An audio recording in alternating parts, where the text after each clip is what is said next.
Wear seat belt. இன்னைக்கு நம்ம என்ன பார்க்கலாம் அப்படின்னா, வா வாத்தியார்னு ஒரு படம் வந்துச்சு, அதோட ரிவ்யூ பார்ப்போம். ஸோ ஆக்சுவலாக அந்த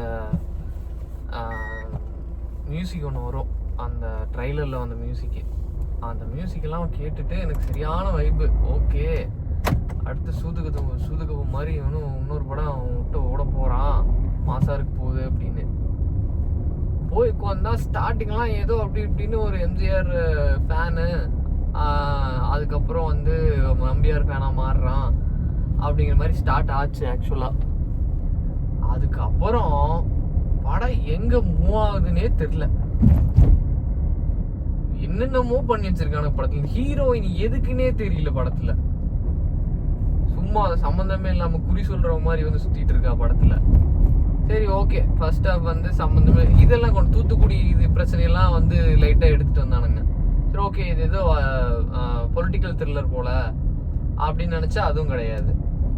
கடைசியில் என்ன ஆச்சு அப்படின்னா, எம்ஜிஆரோட ஆவி வந்து கார்த்திக்குள்ள பூந்துருச்சு.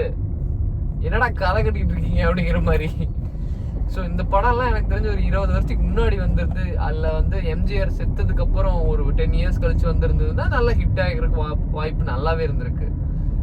யாருக்குமே கனெக்ட் ஆகலை. இங்கே எல்லாமே 90s கிட்டு வந்து 90s கிட்ஸு 2K கிட்ஸ் தான் படம் பார்த்துட்டு இருக்காங்க தியேட்டரில். ஸோ யாருக்கு கனெக்ட் ஆகும்? எம்ஜிஆரை பற்றி பேசிகிட்டு இருந்தா கன்ஃபார்மாக யாரும் கனெக்ட் ஆகலை. பாட்டு எம்ஜிஆரோட பீக்கில் இருந்த பாட்டெல்லாம் நல்ல பாட்டு தான், இல்லைன்னா சொல்லலை. அதெல்லாம் மேஷப் மாதிரி போடுறானுங்க, ஒன்றுமே கனெக்ட் ஆகல. குதிரையில வந்து அடிச்சுட்டு இருக்காரு, எம்ஜிஆர் மாதிரி பேசுறாரு, ஹோலி ஷிட் அப்படிங்கிற மாதிரி இருந்துச்சு. என்னடா பண்ணி வச்சிருக்கீங்க படத்துல அப்படின்னு. ஏன்டா இப்படி பண்றீங்க? படத்துக்கு போடா, பொங்கல் அன்னைக்கு ஒரு படத்துக்கு போடா, போட்டு சாவடிச்சிட்டானுங்க. இன்னுமே நல்லா பெட்டரா பண்ணியிருக்கலாம்.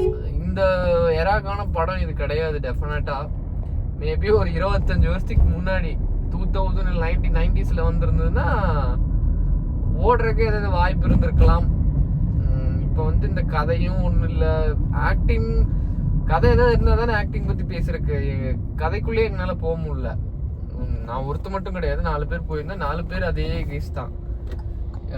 கதைக்குள்ளேயே போக முடியல யாருனாலையும். அவ்வளோ மோசமாக இருந்துச்சு படம், அதனால முடிஞ்ச அளவுக்கு இதை அவாய்ட் பண்ணிக்கோங்க.